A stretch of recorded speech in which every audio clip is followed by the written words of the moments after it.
natuto kayo? First na ano ko nung nung trainee. First time ko nun, bumiyahe mag-isa, naalala ko. Training? Trainee nung... Trainee Uy, First ba? time Oo, first time ko Kailan yun. ka ba? Galing Laguna to QC? Laguna hanggang Laguna lang ako, doon lang yung ano ko. Yung alam mo.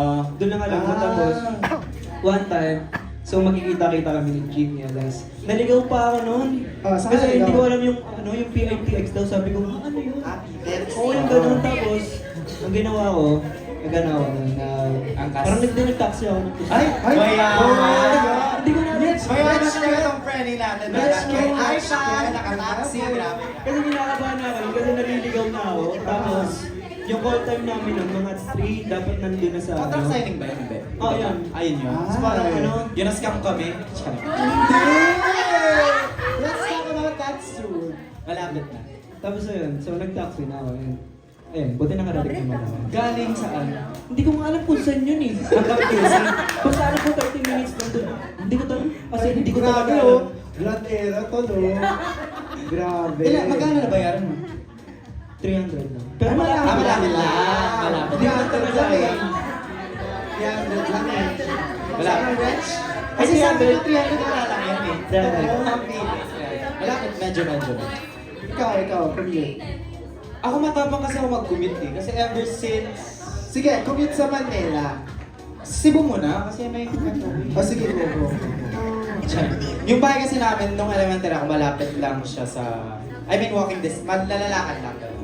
Tapos, kwento ko lang yung accident ko, mabilis na to.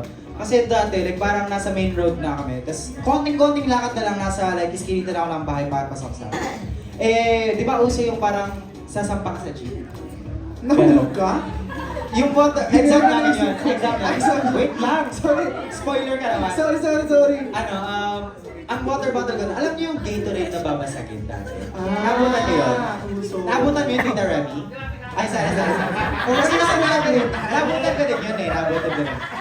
Yung babasagin na water bottle, ay, na Gatorade, yun yung water bottle ko sa school.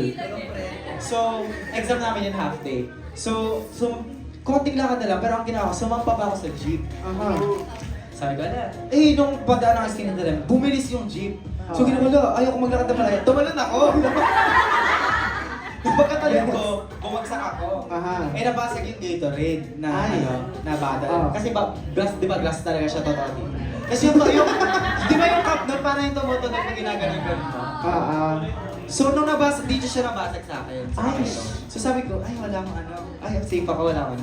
Pag dinis sa kabilang kamay ko, wala, bumukas yung dito. Kaya may tahi yung dito ko, guys. So, parang siyang bumukas. Sabi ko, nanginginig Third ako. eye ang atake. Kaya, tumakbo ko sa kamay. Ayun, yun ang parang pinaka... Ayun. Pero hindi yun siya commute. Pero related to commute, dati kasi nung high school ako, nag-tricycle. Isang tricycle na Gets kasi. na. So, ayun, mabilis lang siya. And, matandaan kasi ako pag lugar. So, like, yeah, I do like commute. Sige ka punta ka sa amin. Angkas na lang ako. Pero sa Manila naman, nung una, I mean, hindi ako nanibago sa MRT kasi like, nung nasa Japan pa kami nakatira. Sige ka mag-Japanese ka ba? Mag-Japanese ka ba? Japanese ako. Sige nga. Orishaimase. Hindi. Sino ba? Basta may kasama ako nung nag-MRT ako. So, hindi ako na like parang, paano ba ito? Oo. So like, mabilis lang for me. Dreammaker era na. Or Post. Hindi, nung bumalik na ako after. okay. Yeah. Yung wala na libreng service pag ABS. Check. Actually. Pero Dreammaker kami, van kami. So, like, it's so easy. Yeah. Ayun.